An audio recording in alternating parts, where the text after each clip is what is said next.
오늘도 하나님께서 우리에게 말씀으로 채워주실 줄 믿습니다. 오늘 함께 같이 나눌 말씀의 제목은 우리 한번 따라 볼까요? 다말, 질긴 생명력을 가진 생명나무가 되어라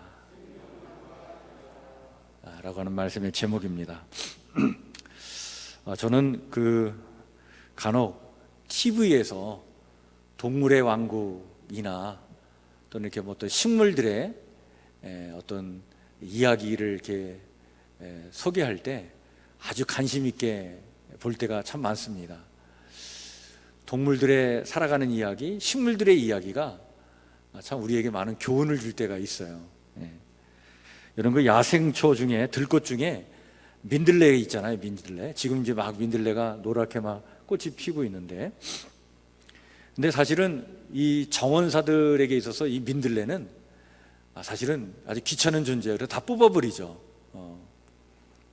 그런데 이 민들레가요, 아무리 제거를 해도 그냥 끈질긴 생명력을 보여줘요. 꽃봉오리 상당 부분을 이렇게 제거를 해도요, 상상할 수 없는 일이 벌어집니다. 잘려져 꽃은 피우지 못하지만 기필코 씨를 만들어내는 것이 이 민들레의 특징이에요. 그런 질긴 생명력을 보여주고 있죠. 이게 어떻게 가능할까요? 꽃을 피우고 나서 그리고 씨를 맺는 게 정상적이잖아요. 그런데 그렇게 못한다 하더라도 이 민들레는 그렇게 꽃을 피우고 씨를 맺는 그 씨의 크기보다는 좀 작은 씨지만 그러나 기필코 씨를 맺습니다. 어떻게 맺냐면 암술과 수술이 없어도요, 난세포에서 세포 분열로 그냥 씨를 맺는 거예요. 이런 식으로 이 민들레가 한 99% 정도는 이런 식으로 씨를 맺기 때문에 이 민들레 한 송이만 있으면 그냥 주변을 점령해 가는 것이 이 민들레의 속성이다. 참 질긴 생명력을 가진 이 민들레가 보여주는 생명의 신비입니다. 이런 끈끈이 주걱이라고 하는 그 식충식물 아시죠? 그 잎 끝에 이렇게 그 털이 나 있는데 그 털에 끈적끈적하는 그 액체가 이렇게 분비해 나옵니다. 이게 액체가 이제 꿀이죠, 꿀. 그래서 파리 같은 곤충을 이렇게 유인을 해요. 딱 곤충이 오면 거기에 달라붙는 거예요. 끈적끈적한 그 액체. 그러면 자신의 입을 이렇게 오므려 가지고 그리고 곤충을 잡아먹는 식물이 이 끈끈이 주걱입니다. 근데 여러분, 이 끈끈이 주걱이 이렇게 곤충을 잡아먹게 된 이유가 있었다고 해요. 주로 이런 식물은요, 아주 척박한 땅에서 사는데, 그래서 이 끈끈이 주걱은 질소가 부족한 토양에서 살아남기 위해서 곤충을 잡아먹어 그 곤충에 있는 그 질소를 잡아먹고 질소를 충당하기 위해서 그런 끈끈이 주걱이 됐다는 거예요. 놀라운 아주 질긴 생명력을 갖고 있구나. 참 생명의 신비이죠. 그런데 더 놀라운 것은 여러분, 이런 끈끈이 주걱을 또 역으로 잡아먹는 곤충이 있어요. 털날개 나방 애벌레가 있는데, 이 애벌레는요, 자신의 몸에서 액체를 분비해내서 그 끈끈이 주걱의 액체에 달라붙지 않도록 자기 몸을 보호하는 액체를 만들어내요. 그래가지고 끈끈이 주걱의 잎을 타고 올라가가지고 그 입에서 나오는 그 달콤한 액체를 다 빨아먹습니다. 꿀을 다 빨아먹는 거예요. 그리고 배고프면 그 잎까지도 먹는 거예요. 자연의 생명의 신비는 모두 이 질긴 다 생명력에서 나오는 것이다. 그래서 우리가 알게 되죠. 어느 한 시인은 담쟁이라고 하는 시에서 이런 질긴 생명력으로 생명의 신비를 만들어 나가는 자연을 이렇게 예찬했어요. 도종환 시인의 담쟁이라고 하는 시인데, 여러분 제가 이 시를 한번 읽어드리겠습니다. 저것은 벽, 어쩔 수 없는 벽이라고 우리가 느낄 때, 그때 담쟁이는 말없이 그 벽을 오른다. 물 한 방울 없고 씨앗 한 톨 살아남을 수 없는 저것은 절망의 벽이라고 말할 때 담쟁이는 서두르지 않고 앞으로 나아간다. 한 뼘이라도 꼭 여럿이 함께 손을 잡고 올라간다. 푸르게 절망을 다 덮을 때까지 바로 그 절망을 잡고 놓지 않는다. 저것은 넘을 수 없는 벽이라고 고개를 떨구고 있을 때 담쟁이 잎 하나는 담쟁이 잎 수천 개를 이끌고 결국 그 벽을 넘는다. 우리 지난 주일 예수님 부활하신 부활절을 맞이했었는데요. 여러분, 예수님의 부활은 우리에게 어떤 의미가 있냐면 생명의 근원 되시는 하나님의 그 질긴 생명력을 보여주는 사건이 예수님의 부활의 사건이다 라고 하는 그런 의미를 담고 있습니다. 그러하기에 정말 생명의 신비를 보여주는 사건이 부활의 사건이에요. 죽음이 끝이 아니라는 사실을 예수님의 부활은 우리에게 명확하게 확인시켜 준 것입니다. 죽음 이후에 반드시 영원한 생명이 있다는 사실이에요. 그 영원한 생명은 시간과 공간에 갇혀있는 생명과는 다른 차원의 생명인 것이죠. 그래서 예수님 친히 말씀하셨듯이 부활한 이후에는 결혼도 없고 시집 장가 가는 것도 없고 먹고 마시는 것도 없는 그런 차원의 세계를 사는 것입니다.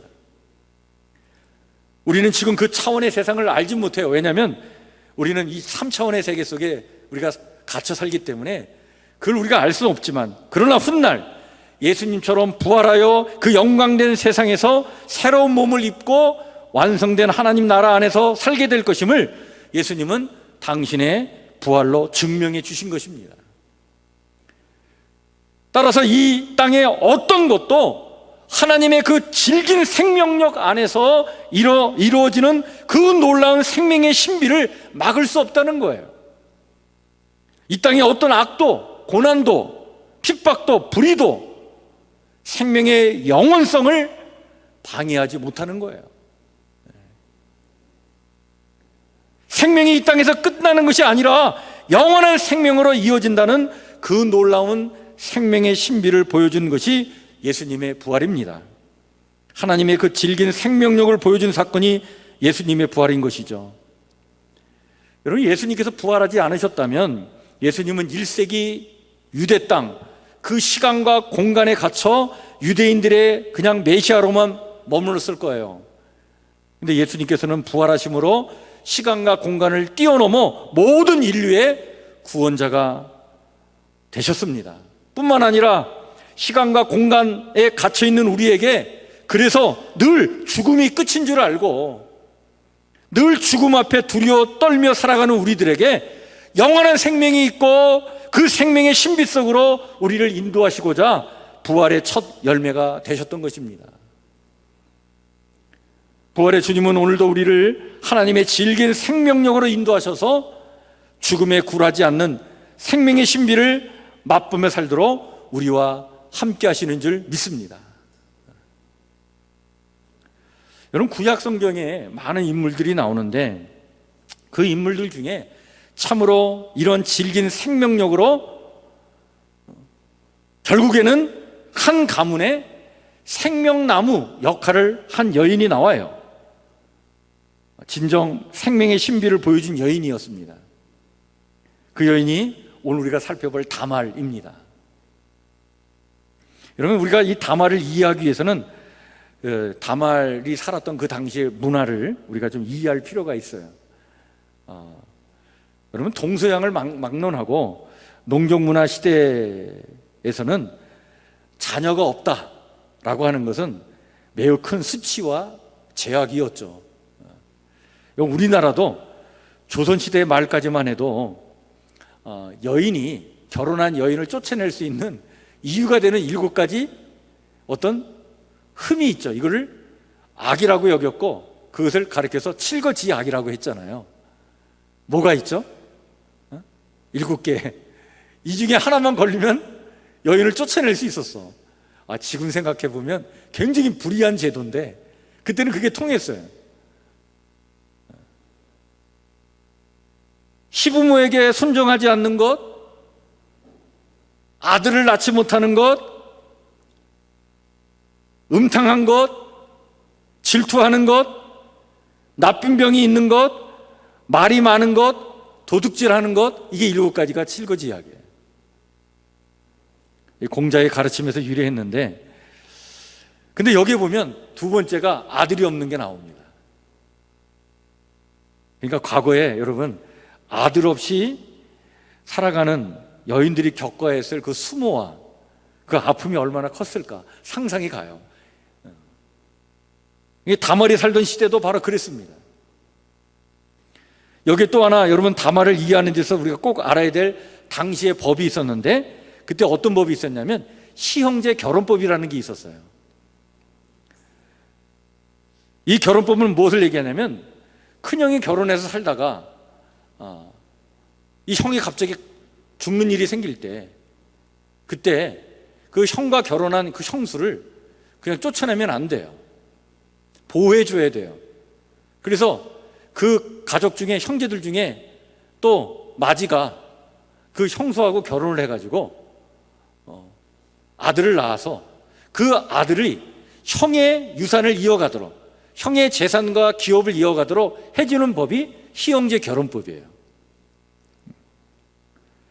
이 법을 통해서 그 죽은 자의 그 유산과 기업과 재산이 사라지지 않도록 유지해 가도록 했고 그리고 홀로 된 여인을 보호하도록 하는 법이 있었어요. 이게 구약성서 시대에 있었던 시형제 결혼법이라는 제도였습니다. 그런데 만일 시동생이 형이 죽었는데 자기는 형수하고 결혼을 못하겠다 나는 이걸 거부하게 되면 시형제 결혼은 무효가 돼버려요.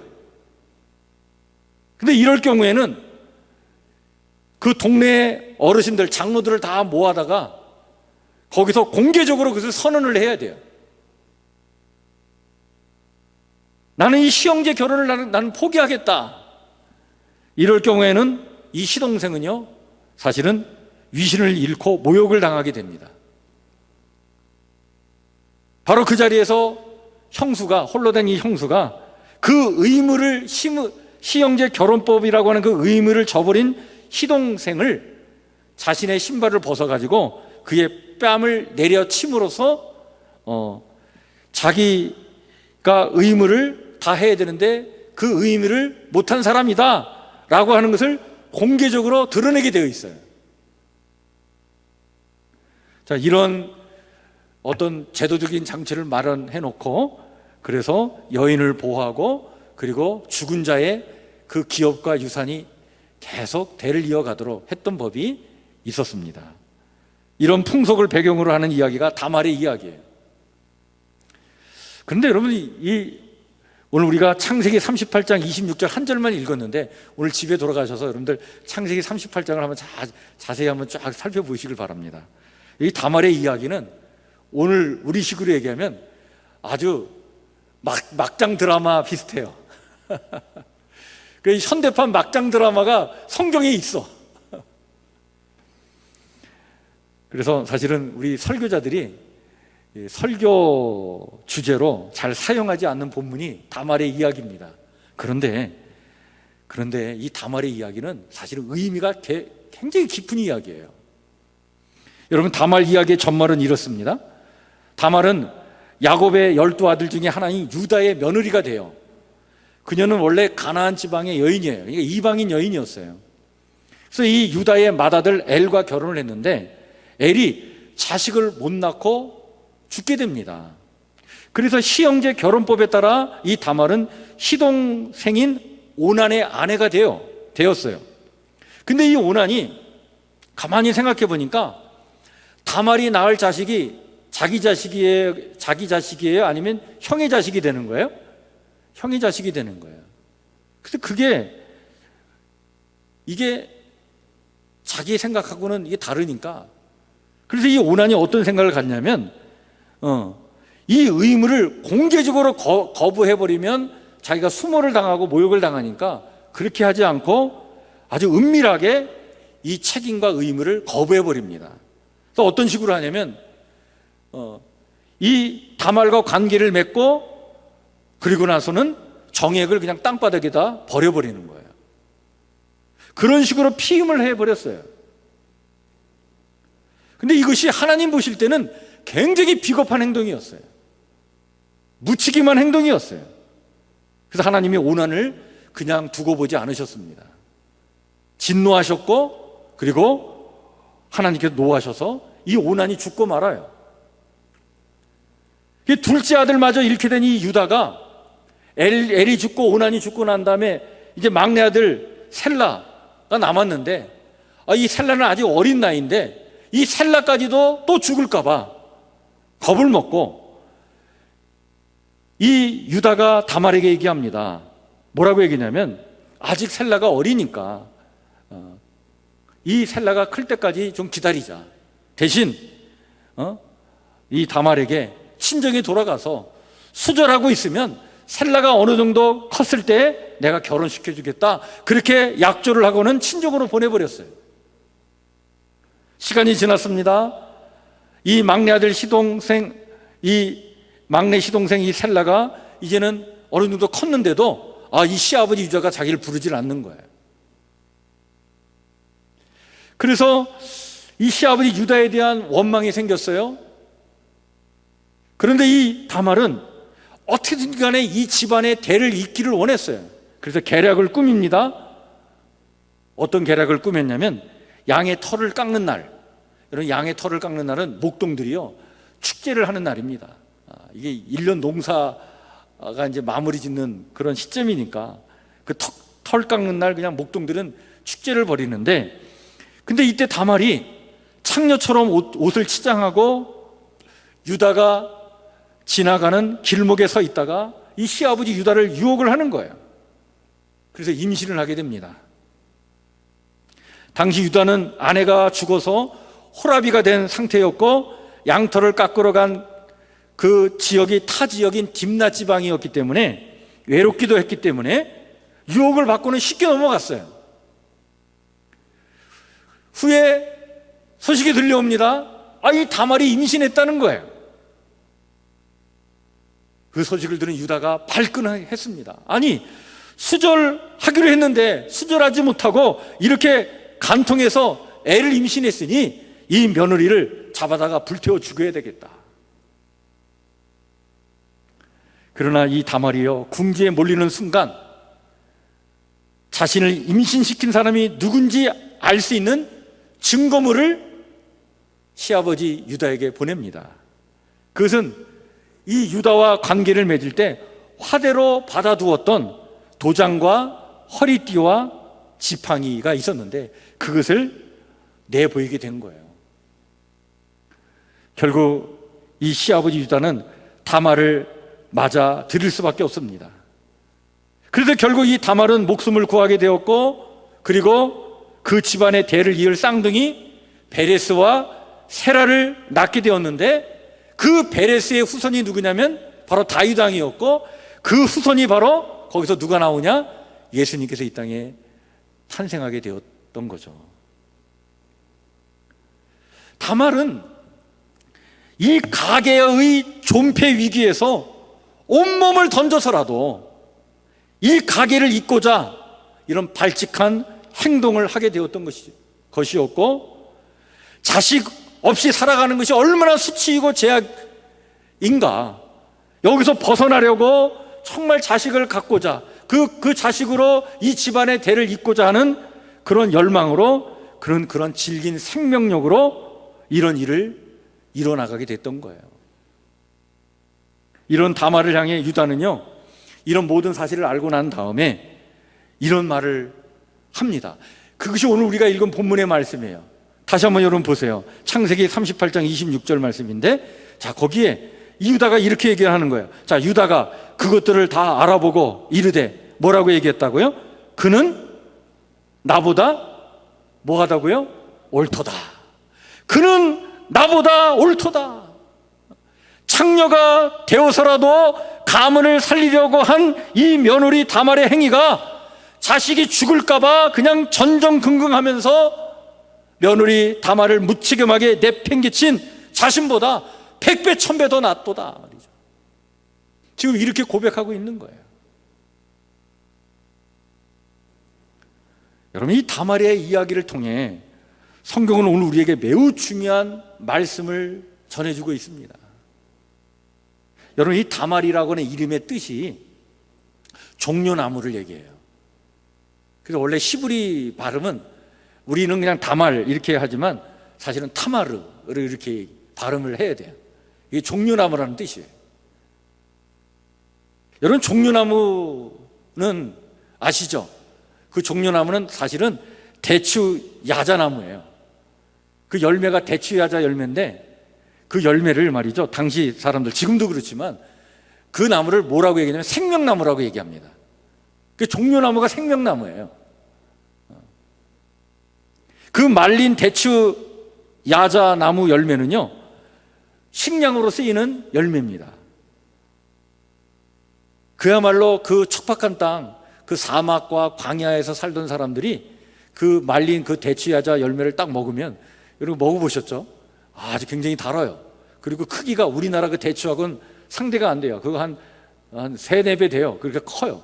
그러니까 그 한두 개 먹으면 그냥 막 생기가 돌 정도로 그게 생명나무라고 얘기를 하는 이유가 거기 있어요. 다말은 그야말로 이름 그대로 한 가정의 생명나무가 되었던 것입니다.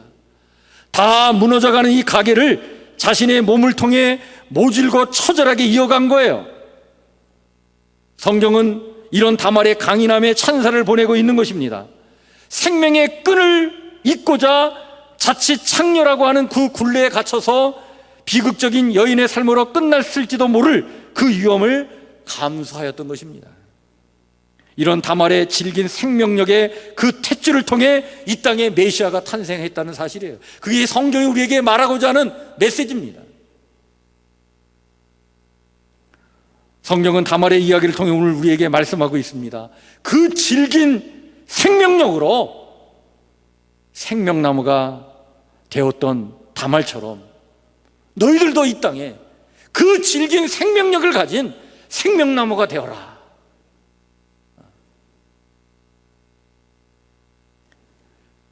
지금 있는 그 자리에서 이런 생명나무가 되라고, 모질고 질긴 생명력을 가지고 집안을 살리고 직장을 살리고 교회를 살리고 나라를 살리고 가족들을 살리는 생명나무가 되라고 오늘 우리에게 다말을 통해 말씀하고 있는 거예요. 쉽게 포기하고 싶을 때 있죠. 상황이 너무 어려워서 그냥 물러설 때가 한두 번이 아니지 않습니까? 그런데 그런 순간에도 뒤로 물러서지 말고 끝까지 그 질긴 생명력으로 나아가라 말이죠. 그러면 반드시 생명나무가 될 것이다. 생명의 근원 되시는 하나님 또한 여러분 질긴 생명력으로 이 땅의 어둠을 몰아내고 십자가 넘어 부활의 영광으로 함께 하시는데, 그 하나님의 놀라운 생명의 힘을 공급받아 결코 포기하거나 물러서지 말고 어쩔 수 없는 벽 앞에 그러나 한 뼘씩 나아가는 담쟁이처럼 그렇게 질긴 생명력으로 삶을 버티고 살아가라고 하시는 것입니다. 끝내 이길 것이기 까닭에, 부활은 그 승리의 증거이기 때문에 부활의 신앙으로 어려운 현실을 돌파해 나가라. 처음에는요, 여러분, 유다처럼 돌을 던질 수 있죠. 죽이려고 할 때도 있을 거예요. 근데 결국에는 유다의 입에서 야, 네가 나보다 낫다 라고 하는 그 감탄의 말이 나오듯이 생명나무가 되기 위해 끝까지 버티는 자에게 처음에는 손가락질하는 사람들도 결국에는 감탄하게 될 것입니다. 예수님께서 십자가 고난의 길을 가실 때 수많은 이들이 이렇게 무시하고 조랑하고 손가락질을 했어요. 그러나 예수님은 끝내 이 모든 것을 이겨내고 부활하셔서 생명나무, 그것도 인류의 생명나무가 되셨던 것입니다. 모든 인류를 구원하고 생명을 주는 생명나무, 영광의 나무가 된 거예요. 이것이 하나님 나라의 안에서 일어나는 생명의 신비입니다. 부활의 주님을 믿고 따르는 우리 또한 이런 부활의 신앙으로 질긴 생명력으로 삶을 살아가야 합니다. 이렇게 살아갈 때 다말에게 주신 생명나무의 축복이 오늘 우리에게도 임하게 될 줄 믿습니다. 여러분, 이미 우리보다 앞서 이런 질긴 생명력으로 삶을 살아낸 분들이 있죠. 그들의 그 노고와 애씀으로 오늘 우리가 지금 이 땅을 살고 있는 거 아니겠습니까? 우리는 그들의 노고를 잊지 말아야 합니다. 우리의 부모님이 그렇게 사셨죠. 특별히 이 땅의 어머니들이 그렇게 사셨습니다. 정말 가족을 살리기 위해서, 자식들을 살리기 위해서 그 질긴 생명력으로 삶을 살아낸 어머니들, 그들은 이 땅의 다말들입니다.